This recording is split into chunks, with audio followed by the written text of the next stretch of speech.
Le 9 juillet, une sagesse pour aujourd'hui.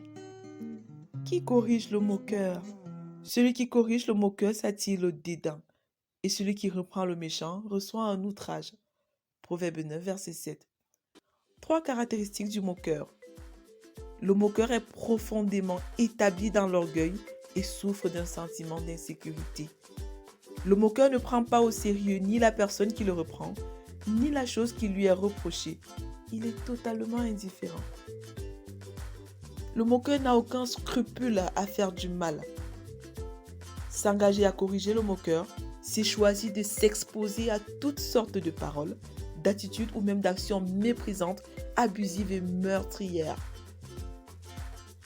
Après avoir été repris par Dieu, Caïn se moqua de Dieu et commit un meurtre contre Abel, pensant avoir pris le dessus sur Dieu. Quand Dieu lui demanda « Où est ton frère Abel ?» ce dernier continua à se moquer de Dieu. Ce n'est que lorsqu'il fut maudit par Dieu qu'il prit conscience et comprit sa folie, mais il était déjà trop tard. Ahitophel, après avoir trahi son seigneur David et subi l'échec quant à son orgueil, quant à son conseil, s'est suicidé. 2 Samuel 17, verset 23.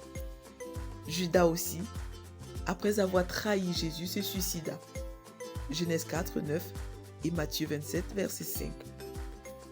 Tôt ou tard, le moqueur finit soit par commettre un meurtre, soit par se suicider. Ce que le moqueur oublie, c'est que la dernière personne à qui il aura à répondre de sa folie, c'est Dieu. Lorsqu'on fait face au mépris du moqueur, on a la possibilité de s'évaluer par rapport à notre niveau de maturité. 3 attitudes sont alors possibles. Soit on va intérioriser le mépris et se retirer avec en prime une blessure émotionnelle. Soit on va extérioriser le mépris et être comme le moqueur.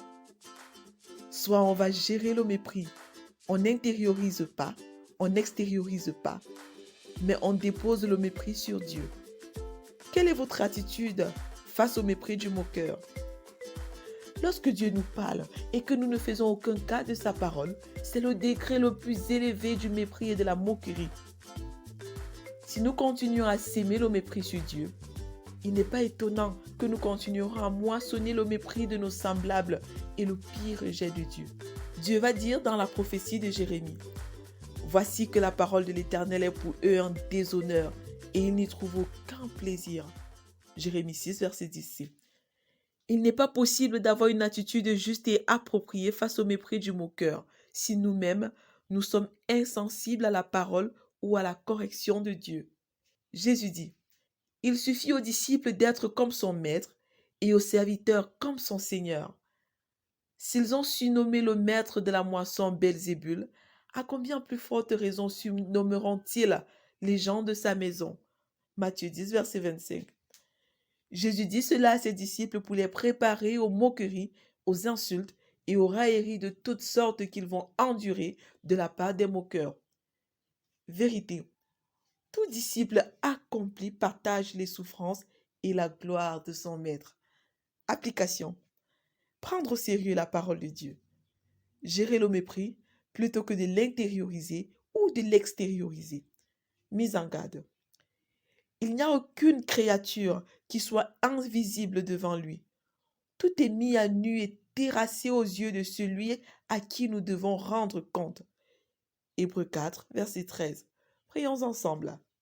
Père, merci de m'accorder la grâce d'honorer ta parole.